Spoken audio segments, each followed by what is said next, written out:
bu joylarda sotiladigan uy tugul, yerda o'zi ham yo'q. Lekin men sizlar uchun buni ham ilojini topaman. Assalomu alaykum. Bir uyimizni ko'rasizlar. Farg'onamiz Rublovka mahallasida. Maydonimiz 6 sotikdan oshiqroq, mashalloh. Bitta fasadimizga baho berasizlar. 2 etajli, to'laqonli pishgan qishdan qurib bitkizilgan uyimiz sotuvga chiqyapti. Narximizni eshitsalaring, og'izlaring lang ochiladi.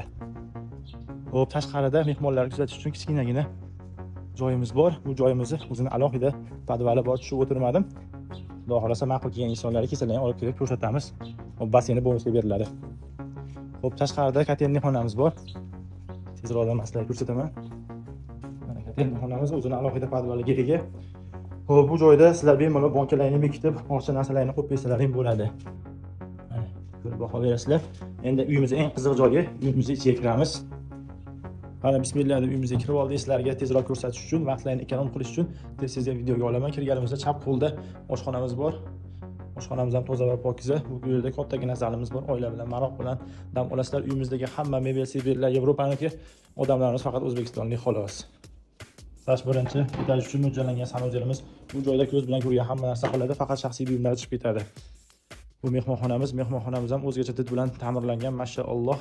Tarifiga til ojiz. Undan keyin yana bitta xonamiz bor. Bu joyimizda qayerda xonamiz ko'prikdan boshlanib aylanib ketadi. Bu garderobligimiz. Endi ikkinchi etajga qarab yo'l olamiz. Mehmonxonamizga eshikdan kirganimizda eshik bor, ya'ni ahlimizga aralashib ketmasligi uchun bu tomonni ham o'ylashgan.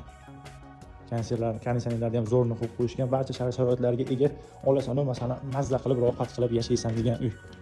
Ikkinchi etajga yo'l olyapmiz. Villasini o'ziga nuqtabar deb yuk qilishgan ekan, 5000 dan 6000 dollar sarflab qo'yishgan ekan. Ikkinchi etajga chiqqanimizda ham kutubxona, ham bolalar uchun mo'ljallangan xonamiz. Ko'rib baho berasizlar. Mana undan keyin yana xonalarimiz bor. Uyimizning mana ikkinchi etajdan ko'rinishi. Kirganimizda yana bitta xona bor. O'sha uyimizda 8 tadan oshiq xona bor. Qo'ymaxon. Zo'r. Hop, bundan keyin xonalarimizni o'tamiz. Tepada ham yana bitta yotoqxonamiz bor. Ota-onalar uchun mo'ljallangan.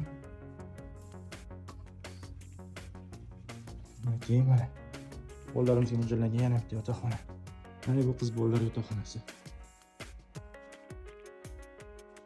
Har bitta xonamizda o'zining konditsioneri bor. Xo'p, bu joyimizda ikkinchi etaj uchun mo'ljallangan sanuzel qismimiz. Uyimizda bugungi kundagi bahosini 335 ming dollar baholashyapti. Bu joylarda yer sutiga eng kami 20 ming, 15 ming dollardan sotilgan.